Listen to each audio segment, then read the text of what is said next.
بسم اللہ الرحمن الرحیم۔ السلام علیکم۔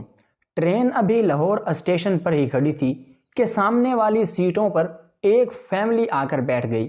ایک بوڑھی عورت جس کی گود میں ایک 3 سال کا بچہ تھا، ایک جوان لڑکی جو 2 سال کے بچے کو گود میں اٹھائے ہوئی تھی، ایک جوان مرد جو شاید اس بوڑھی عورت کا بیٹا اور اس جوان لڑکی کا شوہر تھا۔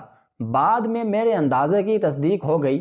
ان کے ساتھ ایک 4-5 سال کی چھوٹی بچی جس کی چمکدار آنکھیں بتا رہی تھیں کہ وہ بہت شرارتی ہے۔ میں حسب معمول کھڑکی کے ساتھ والی سیٹ پر بیٹھی تھی۔ بچے میرے سامنے والی سیٹ پر بیٹھ کر کھڑکی سے باہر جھانکنے لگ گئے اور ان کی دادی ان کے ساتھ بیٹھ گئی۔ ان کے ساتھ وہ جوان لڑکی اور اس کا شوہر بیٹھ گیا۔ بچے بہت پیارے تھے۔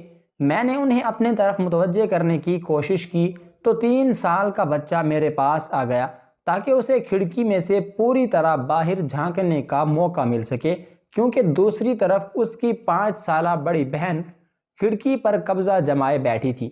ٹرین روانہ ہوئی تو میں باہر کے منظر دیکھنے میں مگن ہو گئی۔ پتوں کی سی پہلے ہی ٹرین کسی وجہ سے شہر سے باہر کی رکی تو بہت سے خوانچہ فروش چیزیں بیچنے کے لیے ٹرین کے پاس آ گئے۔ اس آدمی نے کھڑکی میں سے 4 بھٹے لیے اور اپنی بیوی دونوں بچوں کو ایک ایک کر کے چوتھا خود کھانے لگ گیا۔ مجھے بہت حیرانی ہوئی کہ اس نے نہ تو اپنی والدہ سے کھانے کا پوچھا اور نہ اسے خرید کر دیا۔ میں نے سوچا شاید وہ نہ کھاتی ہو۔ ٹرین روانہ ہونے کے کچھ دیر بعد ہی ایک جوس بیچنے والا آیا تو اس آدمی نے اسے روک کر 5 جوس لیے اور پھر پہلے کی طرح 4 اپنی بیوی اور 3 بچوں میں تقسیم کیے۔ 5واں خود پینے لگ گیا۔ اس کی والدہ اس کی طرف دیکھتی رہی، لیکن نہ جانے کیوں اس نے اس دفعہ بھی پھر والدہ کو نظر انداز کر دیا۔ وہ بوڑھی عورت مایوس ہو کر کھڑکی سے باہر دیکھنے لگی۔ چھوٹی بچی نے دادی کی طرف جوس کیا اور امی میرا جوس پی لو، تو عورت آنکھوں میں آنسو بھر کر آہستہ آہستہ کہا کہ بیٹا تم پیو، مجھے لے کر دینا ہوتا تو تمہارے پاپا لے دیتے۔ یہ سب دیکھ کر مجھے بہت غصہ آیا اور میرا پارا ایک دم چڑھ گیا۔ اس آدمی کو بچے ساتھ کھیلتے دیکھ کر ہمارے ساتھ بیٹھی عورت نے کہا کہ یہ عمر کتنی اچھی ہے اور والدین بچوں کا کتنا خیال رکھتے ہیں، لیکن بعض دفعہ اولاد جوان ہو کر ماں باپ کا خیال نہیں رکھتی۔ اس پر اس آدمی نے کہا نہیں جی، جو حلالی ہوگا وہ تو اپنے ماں باپ کا خیال رکھے گا، اور کوئی بدبخت ہی ہوگا جو اپنے ماں باپ کا خیال نہیں کرے گا۔ اس کی یہ بات سن کر میری برداشت جواب دے گئی اور میں نے کہا بھائی صاحب ناراض نہ ہونا، آپ صرف گفتار کے غازی لگ رہے ہیں، ورنہ کردار سے تو مجھے آپ بھی بدبخت ہی لگے ہیں۔ پہلے بھٹے لیتے ہوئے بھی آپ نے اپنی ماں کو نظر انداز کیا اور اب جوس لیتے وقت بھی آپ نے اپنی بیوی بچوں کے سامنے رکھا۔ اپنی ماں کے لیے ایک جوس کا ڈبہ لینے کی تو توفیق نہیں ہوئی اور وہ بیچاری اپنے آنسو چھپانے کے لیے منہ دوسری طرف کر کے بیٹھی ہے۔ میری بات سنتے ہی اس آدمی کا رنگ فک ہو گیا اور اس سے کوئی جواب نہ بن پایا۔